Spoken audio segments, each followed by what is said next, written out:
What are some possible signs that a couple might need therapy and call on somebody like yourself? I would say a lot of couples come to me when they're on um, life support, so to speak. You're a therapist. Do you win all the arguments because you're a Oh professional? gosh, no, no. Is it not healthy and natural for us to be upset about that for our partner as well? Very intentional to not say, I feel like you. No, we're taking out the you. I feel, and then some feeling word. What advice would you give to couples who feel like they've fallen out of love? Do I need to be heard? Do I need to be helped? Or do I need to be hugged? Have you seen a lot of like excessive withdrawers and pursuers in your practice? Have you seen that cause a relationship to come to a head? If my partner is upset about something or if they're not okay, then I am only okay, right? I only feel like at peace, so to speak, if my partner's okay. Do you have problems in your marriage or relationship? A recent statistic showed that 35 to 40% of marriages end in divorce, and that is a significant number. Why do so many couples struggle to stay together? Well, our guest today is a licensed marriage and family therapist. She has her own practice in Stamford, Connecticut. We are joined by Julie Hall. Julie, thanks for being here today. Yeah, of course. I'm happy to be here. Thanks for Appreciate you having making the me. time. Yeah. And Hmm. you're well versed in a lot of areas of counseling, but for today, I wanted to focus on couples and married couples in particular. I Sure. know you've worked with a lot of them and you bring a wealth of experience. So I just want to start by asking you, for that couple or individual that might be listening out there that are struggling, what are some possible signs that a couple might need therapy and call on somebody like yourself, even if things might appear fine on the surface?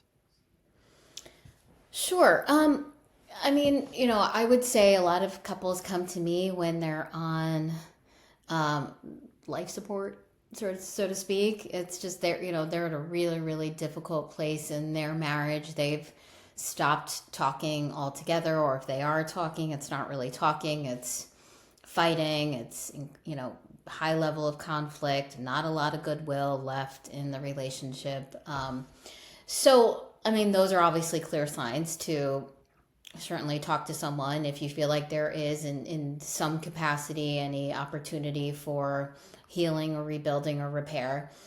Um, but I would say, there is also so much opportunity before then, right? When you start to notice that you feel a little less connected to your partner, right? Or it something's missing and you don't necessarily know what that something is, right? Or you're no longer physically intimate, right? That's often an indicator that something is, not necessarily healthy in the relationship. There are just general tensions in your relational dynamic. Or maybe there's just one thing that you just continue to find yourself stuck on, whether it be finances, whether it be relationship with your in-laws or, extended family or parenting. Often it's those one-off sort of particular topical points that can uncover other issues in your relationship. But that one particular issue is maybe what you come in for. So, I think there are a lot of different indicators. Again, I think it could be that like there's just this one thing you're stuck on. Could be you just sort of stop talking or you're not connecting as much, just communicatively, intimacy. A lot of different things. I would say any couple has an opportunity to strengthen their relationship, however healthy it feels or is in the therapeutic space. Do you think it's a fine line sometimes? Like if a couple's together long enough, relationships kind of ebb and flow, right? So there's periods where there might be a family that's under high stress or, they're just they might be at each other for a period of time. But I mean, no relationship is 100% perfect all the time, right? And that's an unrealistic expectation for married couples. Would you agree? Oh gosh, yeah, absolutely. Like I get on my Absolutely. wife's nerves. I'm not going to lie. I get on her nerves sometimes. Of course, of course. I've been married 19 years now, and yes, that is absolutely 1000% accurate. There is no relationship that is perfect. We know that. Yeah. That is not to say that therapy isn't helpful, I would say, for anybody in any relationship. Sometimes I see couples just because it's their 1 hour to check in with each other. Mhm. And that's all it is. It's not that there's anything particularly problematic in the relationship, but they want to continue to pursue that 1 hour together. Maybe they came in for other reasons, but they want to continue to pursue this, 1 hour together in the space with a licensed professional because it just helps them feel further connected. Because otherwise, they're like ships in the night. Right. Yeah. Yeah. Do you think that that old term opposites attract really means something? Do you think opposites can stay together? I've always, I mean, I've been married 25 years now, and I find my relationship with my wife is very complementarian, if that makes sense. So there's a lot of Sure. things she does that I could never do. And then there's things that I take care of that she either has no desire to try because she's taking care of her side of things, or do you know what I'm trying to say? Like we have different Yeah, gifts, sure. and I feel we're very compatible that way because we are different. But then there's a sameness to how we roll and kind of how, you know what I mean? How we walk through life. Yeah. So like, what do you think of that? Well, I think there's definitely something to that, right? This concept of opposites attracting, or I think even the fact that there are many, couples and relationships who are quite sort of like seemingly different from their partners, and they have long lasting, healthy, good relationships. As far as opposites, I think the idea is there are often things that we see in our partners that we don't necessarily see in ourselves, but they're inspiring to us, right? Like we're curious about that. Self disclosure for myself, I have a partner who is very even keel, peacemaker in in his just general day to day, and that's always been attractive to me. It's very. He also lives like quite a disciplined life, and that again, at the same time, he likes my spontaneity. He likes that, right? And so perhaps it's similar to you and your spouse, right? As far as just kind of what you notice in the other person that you don't necessarily feel like you intrinsically or inherently have, but it's compelling to you, right? Yeah. I think also in conflict. Often we find in conflict there is, and this is where it can get a little bit tricky.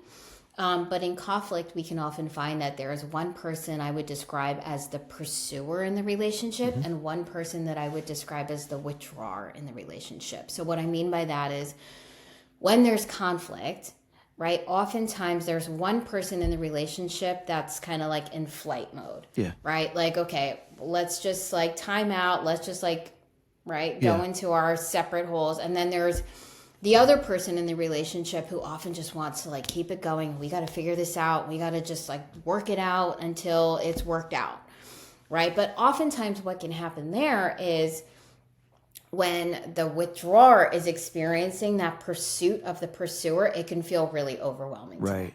Like they want to move even further away, right? But when they're moving further and away, the pursuer just wants to pursue even harder, Hmm. right? And that's activating for the pursuer. So while I think in a lot of ways that opposites attract is very true, and incredibly compelling, it can also it can find itself sort of being problematic sometimes in the conflict pieces. Have you seen a lot of like excessive withdrawers and pursuers in your practice? Have you seen that cause a relationship to come to a head? Yes, Really? I absolutely have. Yeah, and most of the time when I work with couples, there is one pursuer and one withdrawer. Sometimes there are two pursuers, sometimes there's two withdrawers, but generally it's the pursuer withdrawer dynamic. And what I really try to communicate to couples when there's one pursuer and one withdrawer is that underneath the pursuer's pursuit and the withdrawer's kind of pulling back is it's the exact same mission. The mission for the pursuer and the mission for the withdrawer is the same. They want to preserve connection. But the withdrawer wants to preserve the connection by pulling back to say, let's just not make this any worse. right? Let's just like go to our corners. I don't want to say anything that's going to make this any worse. Right? The pursuer saying, let's preserve connection by like working this out. Let's figure this out. Let's talk all of this through. So underneath the behaviors, the mission is the same. The motivation is the same, to preserve the connection. So that's what I really try to help both the pursuer and the withdrawer understand, is that they are in fact aligned, even if their behaviors look entirely different. So if a pursuer and withdrawer understood that the end goal was the same, do you think they would resolve their conflicts more easily? I think what it lends itself to is empathy. Mm. What it lends itself to is compassion. What it lends itself to is a little bit more vulnerability. When you can see that the pursuer, right? Like if I were the withdrawer, if I could see that the pursuer partner is really just trying to preserve the connection, instead of maybe on the surface what I feel as a withdrawer, like they're just coming at me, Yeah. right? They're just being super critical. They're just really intense right now, right? If I could see what's underneath that, what's actually more vulnerable underneath, then it might allow me to persist in the conflict a little bit longer, right? It Mhm. might allow me to kind of put some of my armor down and drop into something more vulnerable that actually lends itself to healthier conversation or dialogue, right? So if I were the pursuer, if I could see that the withdrawer isn't just like running away from me, they're actually trying to make things better by not trying to say the wrong thing, Yeah. then I might actually, as the pursuer, recognize that, lean into some more of my own vulnerability to say, you know what, let me just give them a little bit of space, right? Often for the pursuer has all the words. If I'm the pursuer, I am not short of anything that I need to say, or I know what I feel. Like often the pursuer is in that space. I have all the words, I know all the feelings, I know exactly what I need. The withdrawer is very different. The withdrawer often doesn't really even know what they need.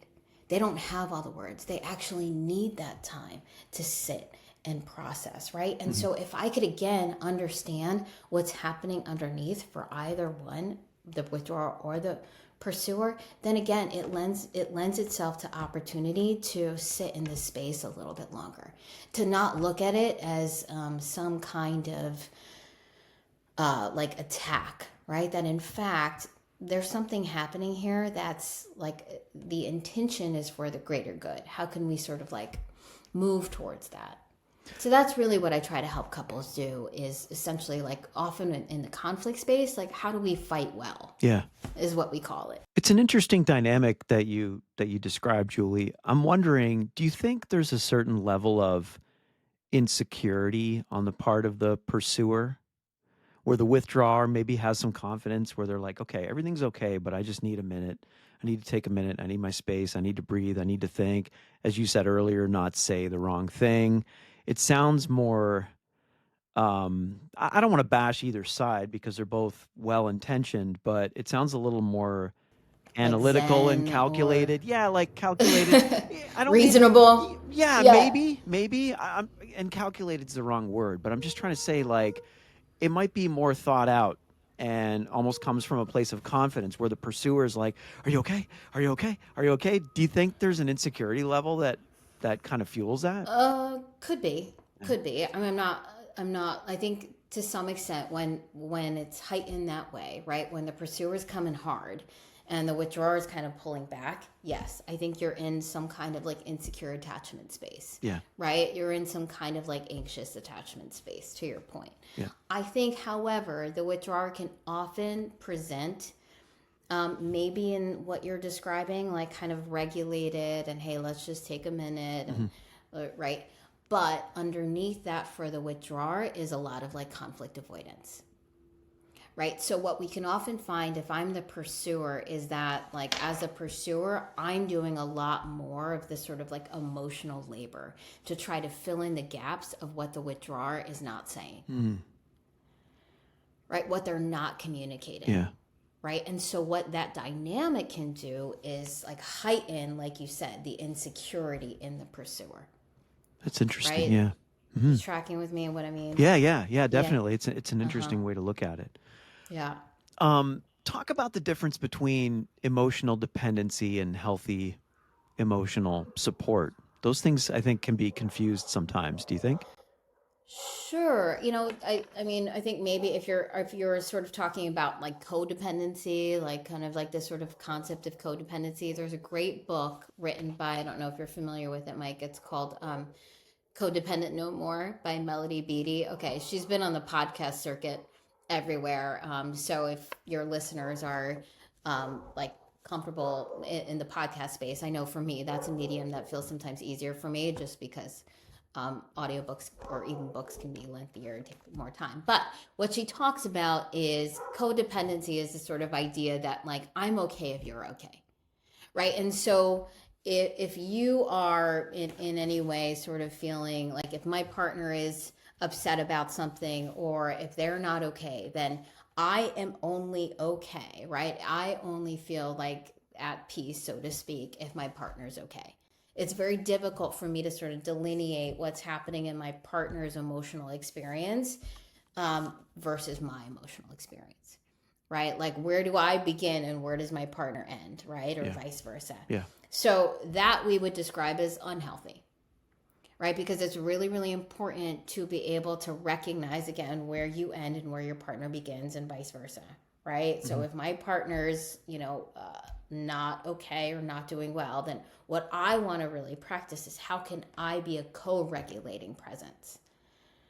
Rather than I'm just kind of going to go down with the ship, right? How can I be that sort of co-regulating place, just like for my partner? Meaning, I can kind of practice groundedness in my own space while my partner is upset, so that I can really kind of tolerate whatever's happening for them and be like a sounding board, let's say, Right. right? Or help them problem solve or encourage them or support them, not necessarily kind of fill in the emotional gaps, right? And that we would language that as far as moving from codependence to interdependence, right? So there's like sort of codependence, then there's independence, which is all the way on this side, and then there's interdependence.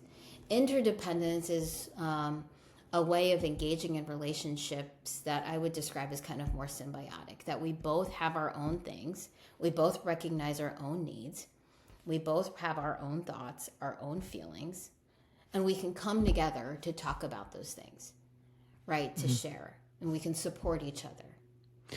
So I'm just trying to track with what you said. You mentioned that Mm-hmm. you're you need to be grounded and okay and not in a bad place if your spouse or your partner is in a bad place. But I mean, if and correct me if I'm getting that wrong. But Sure. if they're suffering a great loss or they're distraught or something tragic has happened in their lives, is it not healthy and natural for us to be upset about that for our partner as well? Like, like, do you Of understand what I'm trying to course. say? Of course. Yeah. Of course. The like empathetic piece. Right. Right. Oh, 1,000%. I mean, that's critical, right? Yeah. It's certainly critical for, us to bring into a relationship a kind of empathy, Hmm. right? Like I am in this with you. Absolutely. But Yeah. there's a distinction there, Okay. right? There's a distinction there, and that like I can be like be an empathetic like holding ground for you, right? But it is important for me to not feel like I have to take care of every emotional need for my partner, right? And Okay. that's what codependence can be, right? It's okay, like if you're noticing this in your partner, I'm going to sort of fill in all of the gaps, Yeah. and it's not for me to fill in all the gaps for my partner, Hmm. right? It's really critical that we navigate relationships in a way in which our partner is not taking care of all our needs. That's not a good thing, Right. right? Yeah. It's just because we are just one person, Right. right? And it's really important that we engage other spaces, other support systems, right? So that's more of the distinction, Okay. right? Certainly, empathy is critical. Yeah. Yeah. Yeah. We had a while back. We had him on a couple times. Avram Weiss was on from Psychology Today, and Okay. he's done a lot of work on the psychology of men in relationships.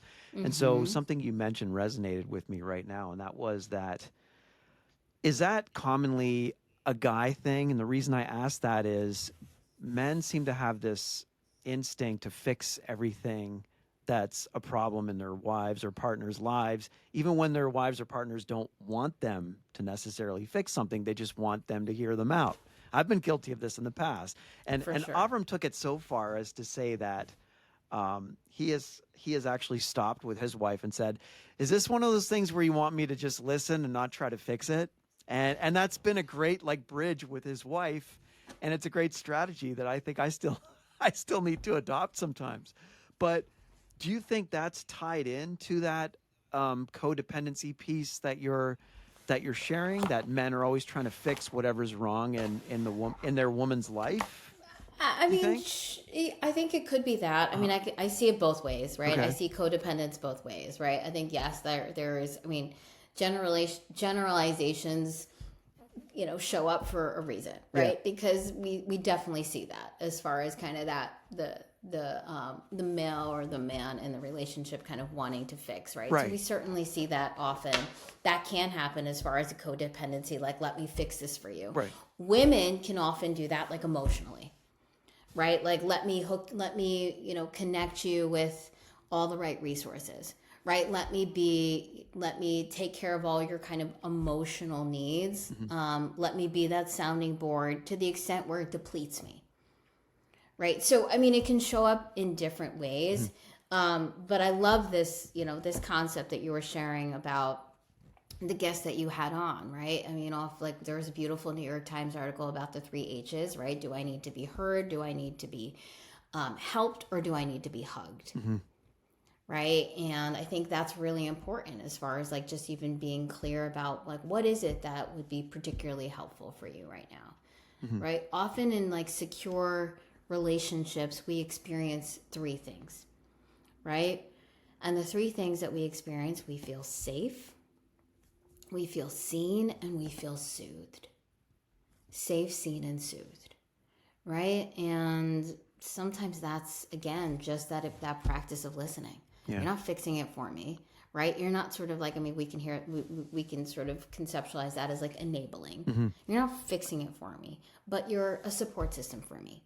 You're reminding me that I'm not broken. You're reminding me that, you know, that I'm not alone, Hmm. Hmm. right? Yeah. And that in and of itself, I think, can help activate us in our own motivation. How do you think couples should approach tough conversations without triggering defensiveness? You probably see that a lot. Yeah, I do. I mean, there is a concept called nonviolent communication.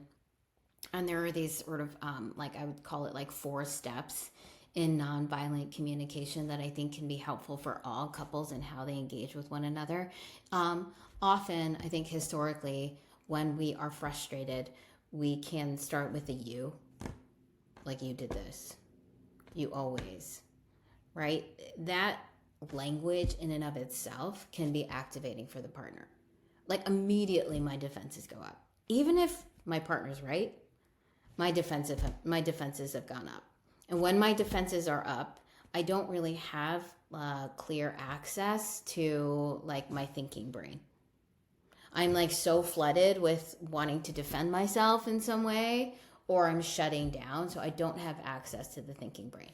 So, nonviolent communication is designed to essentially help us shift from that blame, like you said, that can activate defenses. And the first step in nonviolent communication is observation.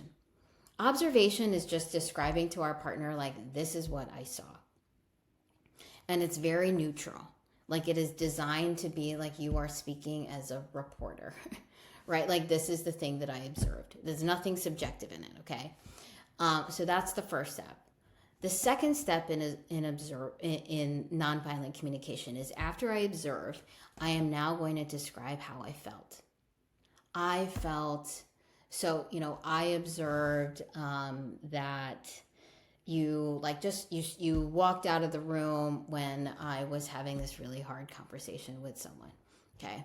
So the second step again is how you feel. So I might say, I felt alone. I felt alone, right? So it's very intentional to not say, I feel like you. No, we're taking out the you. I feel, and then some feeling word. I felt alone in that. Okay.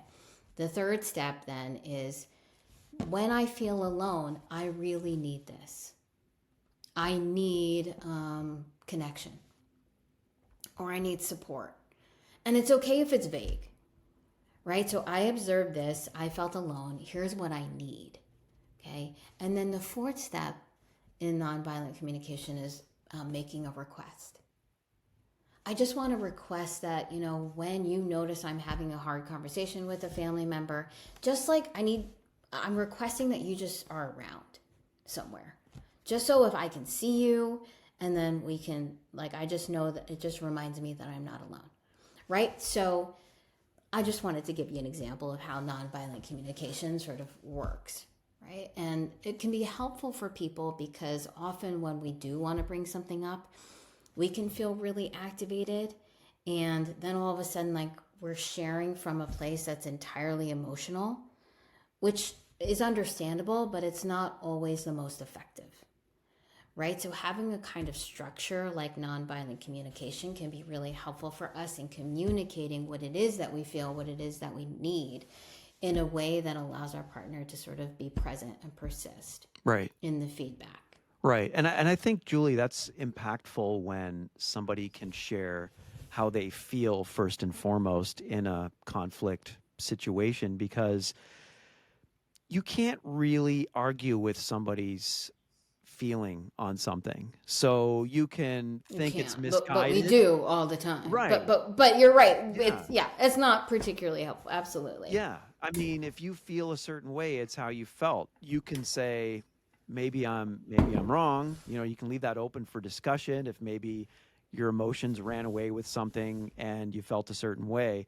But I think that's very effective versus, what you said earlier, not to start with you did this, because that's just blaming, that's finger pointing, and that's just immediately going to rub somebody the wrong way and get their back up like we naturally would in that conversation. Absolutely. Another, I think, to your point, another simple way to kind of engage these kinds of conversations in a way that doesn't activate defenses in our partner is simply starting with, the story that I'm telling myself is. The story that I'm telling myself is that you don't care. The story that I'm telling myself as the predicate to the sentence can be really helpful because it leaves room for exactly what you said. I would say 4 really, really important words in navigating relational conflict. Mm-hmm. I could be wrong. Mm-hmm. I could be wrong. Right. If I present it as a story, I'm telling myself, then it really gives my partner an opportunity to help me get it right. Right. Yeah. Yeah, that's definitely effective. Talk about some modern day pressures. Social media is a big one. Financial stress, you mentioned that earlier. How have you seen these things impact romantic relationships today in your own practice and experience? That's a great question.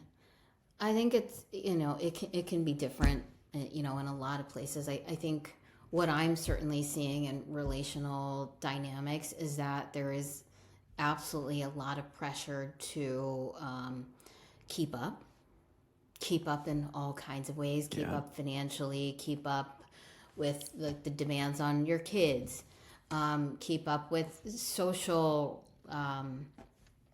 social engagements, keep up with community. It's a lot. Yeah. It's a lot for people. And as much as we talk about rest, as much as we talk about slowing down, it can be really, really difficult for people to actually practice that in their lives. Yeah. And so what we find is that there is a lot of stress. There is a lot of stress. There's a really, really great book, another great book, Mike. It's called Till Stress Do Us Part. Mm. And Like it's that written title. by, yeah, it's a great title. Yeah. It's written by, I think her name is Elizabeth Earnshaw. Mhm. Elizabeth Earnshaw. And she wrote the book because what she noticed in her practice, which I can absolutely relate with, is that couples were coming and intrinsically in their relational dynamic, things are okay, right? Like if they're out to dinner or they're sort of away from their kind of day to day life, they're having a great time, Yeah. right? They're connected, but you put them back into their day to day and the day to day grind, and they're in the throes of their stressors, and they're fighting all the time. Hmm. Right? And so what can happen is the stressors of the day to day can sort of bleed into how we now feel about our partners, Yeah. right? Our dynamic with our partners, because they're the most proximate relationship we have, Right. right? And we often sort of project onto our partners some of the stuff that we're going through, right? Like there's that phrase, right? Our accusation is often a confession. Hmm. Right? Yeah. Like just the stuff that's coming up for us on the outside, the external pressures can bleed into the dynamic that we have in our relationship. So how can a couple navigate that? They can't be perpetually out to dinner or out of their Right. element, right? I mean, that'd be nice if they could do that, but what steps can they take to navigate that if the home front, let's say, the place where they reside is always a place of stress and contention? What do people do in that situation? It's definitely tough. I mean, I think the first thing I would say is we cannot heal what we do not acknowledge. So we have to acknowledge it. Like it's really important. I think the therapeutic space. I always say like we're just trying to make the covert overt, right? We're trying to put language to what we're not saying, right? So we have to get clear on what the stressors are, right? Like what is happening? Is there a particular financial stress? Is there a particular, parenting stress? Is there a particular like social calendar that we're recognizing it just feels like too much? Right? So we have to just acknowledge it first and foremost. And then I think we want to sort of tap into, is there any kind of scaffolding we can put into place? By scaffolding, I mean like, are there supports that we can put into place here? Right? With any of these stressors that are happening. So for example, if I'm experiencing a stressor with parenting, right? Like do I need to get the teacher involved? Right? Do I need to get the school system involved? Right? Do I need some more school supports? Do I need to look into some additional help? Right? As far as just time, or someone who can help as far as just taking my child from here to there. Right? There might be some low hanging fruit, right, that we haven't looked at as far as, again, just helping to reduce some of the external stressors, right? So I think it's really important, again, that we just get honest about what, in fact, those stressors are. And then look at, are there, again, are there some external scaffoldings like people that can help? Are there particular systems that we can put into place, right? Oftentimes, we can find in the relationship, people can feel like there's kind of an imbalance of responsibility that they're not talking about, and yet they're like harboring resentment around it, right? So, how can we start to, shift that so it feels a little bit more balanced, right? Things feel a bit more balanced, right? So, we've got to talk about it. We have to really talk about it in order to, I think, come to a place of healing. And I think even just talking about it is helpful in and of itself, right? Because it reminds me that, okay, like it's just in and of itself like a relief. We call like the simple statement, name it to tame it. If I can just put language to this, that in and of itself can feel like a relief for me, right? And if my partner is totally open to being, to helping and to hearing and to being part of the solution, that in and of itself strengthens our relationship, even if we don't have the solutions yet. And you touched on something interesting earlier, and that was, in trying to resolve stress, on that home front situation, asking for help. I think that's something people have a hard time doing today. They don't want to put people out, or they just choose to suffer in silence when, oftentimes there are people in their immediate circle that might be happy to help. And I've seen it go so extreme where somebody just receives some generosity from somebody, whether it's bringing their kid home from school or what. I'm just being totally random here. Something that helped them, and they would sometimes push back and say, "Ah, you don't need to do that." And I'll often say this to, even some of my male friends. I'll be like, "It's a blessing. Take the blessing. Like somebody's willing to bless you, do something for you that you didn't even ask them to do, and it's a huge help. And they're probably doing it joyfully because they're helping you because they care about you. Why push that away?" But like that's a lot of people's first instinct, I find. Point. It's such a good point. One of the tenets I have with with anybody that I work with, like any adult that I work with, is the practice of self compassion. Mhm. And so often we feel like, you know what, like, well, we don't really deserve that. Like our stuff's not too bad, right? Right. Like this person's the one who really needs it. Yeah. And in fact, what we know about self compassion is it's not a finite pie. Compassion is infinite, just like suffering is infinite, Mhm. right? So the more compassion that we can give ourselves, the more it breeds, for the people around us, Mhm. right? And so when I think about what self compassion is, it's like, it's four things. It's saying no, Mhm. which can be really hard for a lot of us, asking for help, taking some space, and accessing warmth, accessing connection. So I bring that up because you mentioned asking for help Mhm. can be really difficult. And I see that all the time. I think particularly with people I work with who, are doing all the things, right? Often their motivator has historically been, in fact, the opposite: self criticism, not self compassion, Yeah. right? Like if I can push myself harder and I can be tougher on myself, then I'll just get the thing done. Yeah. I describe that as like white knuckling. I'm just like white knuckling through my life. Right. And we know that inevitably that leads to burnout Mhm.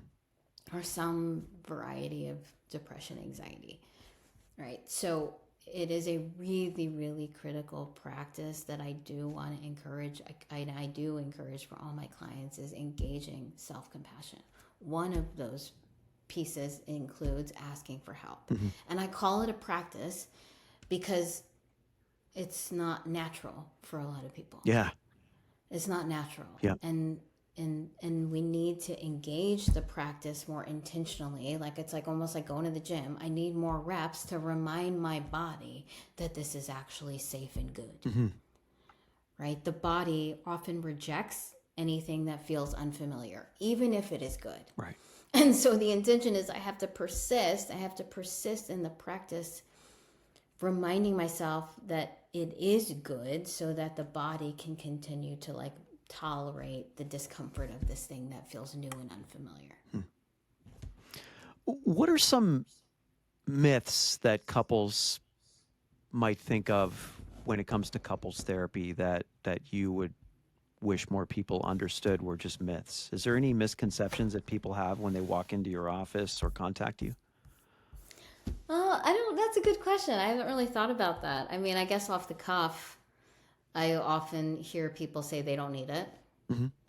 right? Like, we figure these things out on our own, or we're good, or we've been Tough it together out. long enough. Yeah. Right, Yeah. right. Yeah, or, we have our friends, or whatever it is, right? Sort of this idea that it's like, um, it's unnecessary, or we're not so bad. I think certainly there's still to some extent like stigma around mental health treatment, or whether it be individual or couples, that says, okay, well, if you're in therapy, that means like something really going wrong in your relationship, right? And like people can feel judged or feel self-conscious about it, more insecure. And so I don't know, I might maybe describe that as a myth, that it's just like going to the doctor, right? Like you go to the doctor for physical health issues, you go to the doctor for physical, you go to the doctor for a checkup, right? These are all sort of things that show up externally often, or you can identify through some kind of like medical procedure or and the stuff that we're navigating on the inside, I would argue, and maybe I'm biased, but I would argue is just as, if not more important. Right? So the things that we're not saying. Like so often relationships break down because of the conversations that were not had. Not because of the conversations that were had. It's because of all the things that I never said. It's because of all the things that we just stopped talking about. Because we're just too busy, they just might not understand, I'm too tired, right? All the reasons that we give until we get to a place where the relationship is in fact in life support, right? And it may be too far gone. They may feel like there have been too many ruptures that make it really difficult for us to even attempt to repair, come back into safety, let alone connection. Yeah. That's a really sad place, I think, for a relationship to be when things go that far and deteriorate that quickly, you know? Yeah, it is. Yeah. It is. It is. What advice would you give to couples who feel like they've fallen out of love? Well, I think that's a really hard thing too. That's a really, really hard thing. I think sometimes in the therapeutic space we describe that as like either pursuer fatigue. Mm-hmm. What I mean by that is like you've been like pursuing and fighting for the relationship for so long that now you're just tired Yeah. and you're kind of indifferent. You're kind of ambivalent. Mm-hmm. Like I don't think that happens overnight. Right. That kind of falling out of love does not, I mean, I don't know. I don't know for sure. I don't have the research to back it up, but like, anecdotally, I would say absolutely not. Right. And so there's that. I think in the therapeutic space, what we really try to practice is what we call like re-engagement, Mm-hmm. right? Re-engaging the couple in like, what was it that they saw in one another, right? Like in the beginning, right? Remind them of what it is that really sparked this relationship, like the relational health, the chemistry. Mm-hmm. Sometimes there is a competing attachment. Like what I mean by that is, like there are a couple of like contraindications to healthy therapy, like healthy like relational therapy, where it's like it's not going to work if you're still kind of dealing with this. And Right. one of those is a competing attachment, meaning if there's somebody else in the relationship, Yeah. right, then that we cannot really repair a relationship if there's somebody else. Have you seen that? Yes. Really? Yes, I Really? have. And Yeah. and is there resistance to get rid of that third wheel, so to speak? Has there Sure. been? Really? Sure. Yes. Yeah. Yes. Right. For a lot of reasons. And that's not uncommon these days when it's so much easier to connect with people, connect with, people in your life from the past or other people, whatever that is. Yeah. And so it's not uncommon. Right. And so if a couple is in my office and they are in there, they're taking their time is a resource, financial, that is in and of itself is a resource. Mm-hmm. Then in order for the work to in any way be effective, we have to cut off the competing attachment. Yeah. Yeah. That makes And that's sense. and I would encourage, individual therapy too. Mm-hmm. Right? So you can process that also separately while you're in the couple space. But I think there is a lot of opportunity to strengthen and rebuild connection when you feel like you have fallen out of love. It just depends on the severity. It depends on a lot of things, right? I'd say like there are 3 components to like healthy relationship. If we can like